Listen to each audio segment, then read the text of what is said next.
In this lecture, we are going to get into really technical, and we are going to talk about how we can solve integrals of, well, powers of trigonometric functions. So integrand are powers of sine, cosine, and very often sine and cosine, or secant and tangent, because sine and cosine are sort of a pair in terms of derivative and antiderivative. Secant and tangent are another pair in terms of differentiation and integrals. Okay, so we are going to start with the integrals of powers of sine and cosine. So here I listed the basic formulas to start with. Sine and cosine sort of share the sort of give you a cycle of derivatives. They are each other's derivative up to a sine. Similarly, they are each other's antiderivative up to a sine. So there might be a negative sign involved. Okay, that's our first tool. That's why the powers of sine and cosine are so special, because we can turn sine into cosine or cosine into sine by taking the derivative. And the other connection between sine and cosine is the Pythagorean identities. In particular, these two Pythagorean identities can express powers of sine in terms of cosine or powers of cosine in terms of sine. Finally, we have the half-angle identities, where also we turn powers of sine into cosine or power of cosine also into cosine. Okay, occasionally we use the third one, not very often. The first two are like more often, to use. The last one, yeah, you can, if you have sine cosine as a product, it actually is 1/2 of sine 2x. It makes things simpler. Anyway, these are our toolbox. These are our formulas. Now let's look at the integrals of powers of sine and cosine. So this is a typical, general form of the integral of a power of sine times a power of cosine as as integrand. So when the exponent of cosine is odd, what you can do is you can push that one cosine as the derivative of sine. So instead of having, odd, right? So it's 2k plus 1. 1 is the odd part, and then you have an even number. And then I leave that, even power of cosine outside, but the one more cosine x dx will be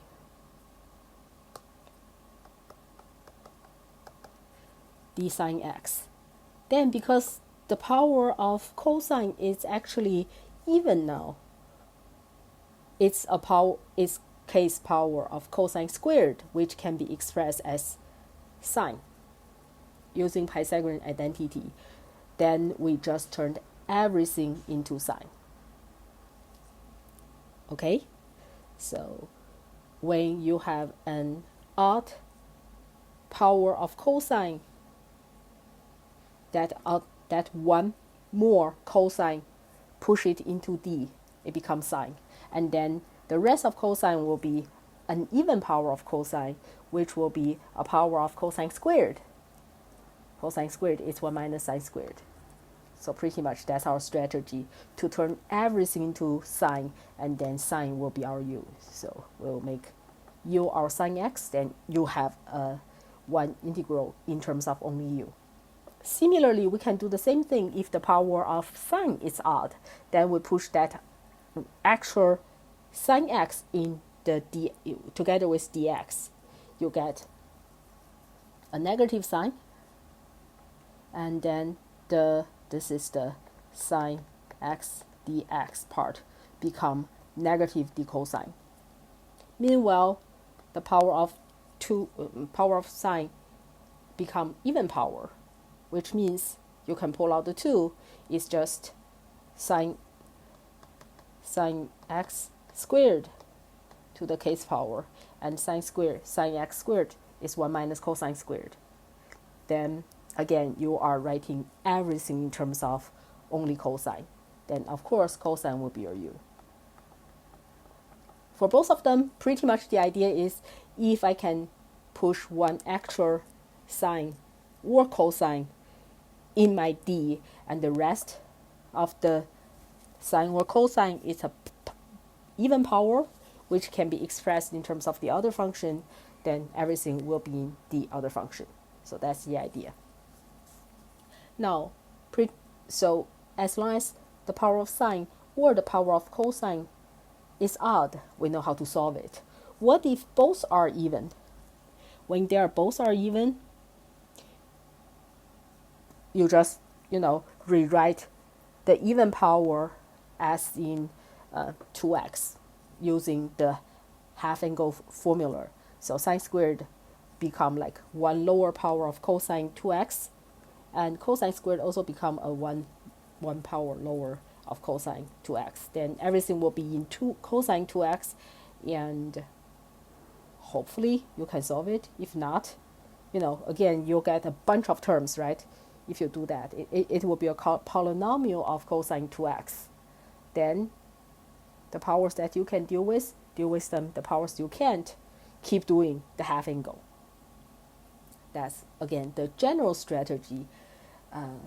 Now let's look at the examples where you will see how I really use these strategies to solve integrals. First example, we want to find the integral of cosine x to the third power. Well, this is an odd power, so we are going to get that one actual cosine x by itself, so that this will be the sine x. So this will be cosine squared is 1 minus sine squared x, the sine x. And of course, everything is in sine x. That would be my u. This is the integral 1 minus u squared du, polynomial u minus a third u to the third power, indefinite integral plus c. Finally, I give you what you really are, sine x minus a third, another sine x to the third power plus c. Yeah, so again, you are just looking for the way that actual cosine or sine x, so that everything will disappear. Everything will be written in the other function. Next example, the integral of sine x to the third power and cosine x to the second power dx. Of course, we want the odd power because we can have that actual. So I'll leave that actual sine x here, dx, and this will be my negative d cosine x. So this will be negative sine squared x cosine squared x d cosine x. And of course, I will have to write everything in cosine x. In particular, my sine squared becomes 1 minus cosine squared x d cosine x. So u will be, of course, cosine x, and the integral is 1 minus u squared times another u squared du. This is negative u squared minus u to the fourth power. That's my polynomial du. So this is negative a third u to the third power, minus and minus plus a fifth u to the fifth power plus c. And bring in what u really is, negative a third cosine x to the third power plus a fifth cosine x to the fifth power, then plus c. So you look for that odd power, that actual sine x or cosine x, which is not paired. Okay. The third example, here both power of sine and cosine, both exponent of sine and cosine are even, so we will have to use the half angle formula. Sine x squared is 1 minus cosine 2x over 2, and then cosine squared is 1 plus cosine 2x over 2, but fourth power you will have a squared dx. So I will have 2 and 2 squared, that's an eighth. Integral 1 minus cosine 2x times 1 plus cosine 2x squared dx. Of course, since everything is 2x, I would want my d as to be 2x as well. So I'll do 2x and then I'll divide by 2. So it will be 1 over 16, and let me call my 2x u. 1 minus cosine u, 1 plus cosine u squared du. Then I need to multiply that out. Let me do it on the side. 1 minus cosine u, 1 plus cosine u squared is 1 minus cosine u times 1 plus cosine u is 1 minus cosine squared du times the other copy of cosine u. So this is 1 plus cosine u minus 1 plus cosine u minus cosine u squared minus cosine u to the third power. So this will be 1/16 integral 1 plus cosine u minus cosine u squared minus cosine u to the third du. Then we deal with them term by term. 1, 2, 3, 4. Okay? Well, the integral of 1, of course, that's u, easy. The integral of cosine u du will be sine u. That's also easy. Well, plus c, of course, everywhere. Then the integral of cosine squared u du is another half angle. This is the integral of 1 minus cosine 2u over 2, sorry, plus, cosine is plus, cosine squared is plus du. So this is the integral of 1/2 plus, well, let me separate them, 1/2 du plus 1/2 the integral of cosine 2u du. Again, I make a 2 here and a 2 here. This will give me 1/2 u from my first integral, and my second integral will give me a fourth sine 2u. Finally, my cosine third power of u du will be the integral of, this is an odd power now, cosine squared, and the cosine itself, where this is sine, d sine. So everything will be in sine, d sine u. Okay, so this will give me sine u minus a third sine to the third power plus c. Now I bring all of them back there in the original. I hope I have enough room to do this. So I'm having 1/16, forget about that. 1 brings me u plus cosine u is the sine u. Then minus cosine squared, I'm minusing them. Minus 1/2 u minus a fourth sine 2u. Then I minus this thing. minus sine u plus a third sine third u. Close it, and I have my c outside. So we can see that sine u and negative sine u cancels each other, and the u and 1/2 u can be combined.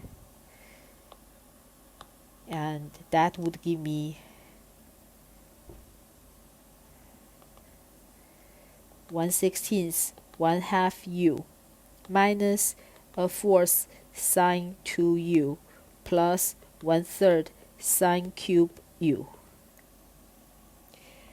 and then plus c. So bring in my u as really 2x. This will be a 16th 1/2 times 2x x minus 1/4 sine 4x. Then I plus a third sine u is 2x to the third power, then plus c. I don't really have room to distribute my 1/16 everywhere, but you can do that, of course. Alright, this question, of course, is much more complicated than the other two because you don't have that single cosine or sine x to give you a nice derivative. So you have to keep doing the half angle. While the power gets lower, you have more terms. Then you deal with term by term. The good thing is you only get cosine 2x. So anyway, when you have n odd power, it's easier for sine and cosine. If you have only even power, this is what you have to do. Okay, now you can pause the video and try practice number 1 through number 4. Next, we are going to look at the integrals of powers of tangent and secant. So again, tangent and secant are sort of the pair. Not as good as sine and cosine, where pretty much any power of sine and cosine, with the strategies that I showed you, you can solve them. If you have an odd power, you push it in. You have only everything in, the other trig function. If both of them are even, you can write it in only cosine 2x. And you keep doing the half angle. Eventually, you will be able to get a lot of terms, and you will be able to evaluate each of the terms. But tan and secant, that doesn't have that nice feature of being each other's derivative or antiderivative. So although you still can do a lot of things, but it's not all the. I can't give you a strategy to solve all the integrals. I guess that's what I want to say.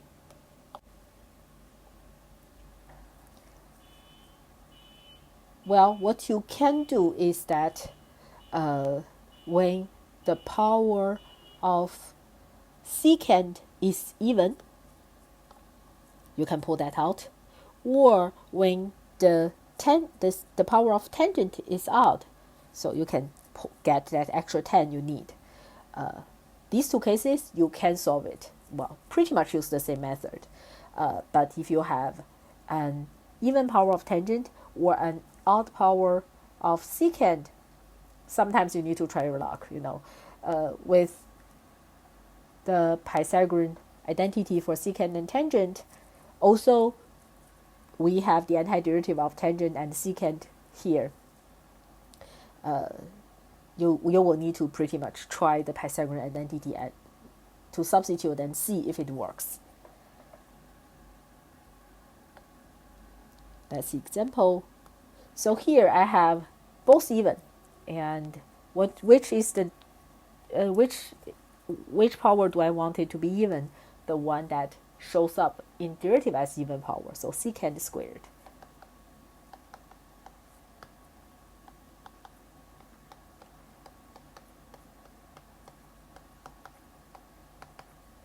And the secant squared is the derivative of 10. So I'm keeping everything in 10, which means I will need to rewrite my secant squared, sorry, I lost my integral, as 10 x squared plus 1, d 10x. Of course, my u will be 10x, and the whole thing will be the integral u to the 6th power u squared plus 1 du. This is a polynomial u8 plus u6 du. Polynomial, a 9th u to the 9th power plus a 7th u to the 7th power. I have no more integral, I need a c. And finally, I write my u as what it is, 1/9 10 to the 9th power of x plus 1/7 10 to the 7th power x plus c. And I did all that because I see that I can pull out a secant squared.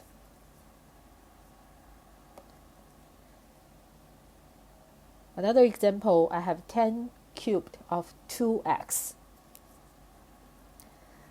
So I have an extra 10, but when I was telling you this strategy, I was saying when you have secant and 10, secant 10 together give you the derivative of secant. You don't have the secant, so you can have, well, I want d.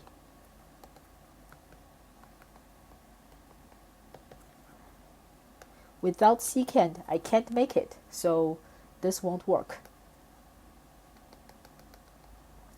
Instead, as I said, this is where I'm going to try my luck. And first, I'll get rid of the 2. I'll give it a 2 here, and this will be 1/2. So this is 1/2 10, the integral 10 to x to the 3rd power d to x, so that I can say my u is 2x, and I don't need to carry the parentheses all the time. Okay, so it's 10u to the 3rd power du, and then I guess I'll do 1/2 10 squared u times 10u du.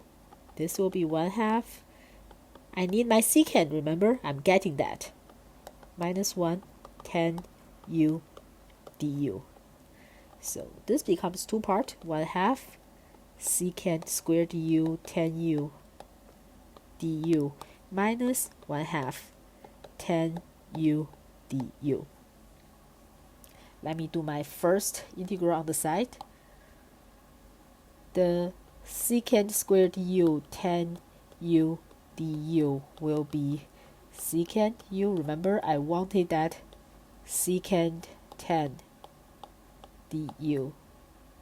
This all together is my d secant x. Oh, u. I'm using u here. So this is secant u d secant u. I don't know, well, let me call it v. v is secant u, then this is v dv, or 1/2 d v squared plus c. And that is 1/2 secant u is 2x plus c. Now I can bring it here, 1/2 times the other 1/2 coming from the integral secant squared 2x minus 1/2. The antiderivative of 10u is log absolute value of secant x, secant u here, plus c. This is just formula. This equals this is the formula. So I write again what u really is, log secant 2x, close with a c. Okay, that's how you solve these integrals of powers of sine and cosine, or tangent and secant. Now you can finish the practice.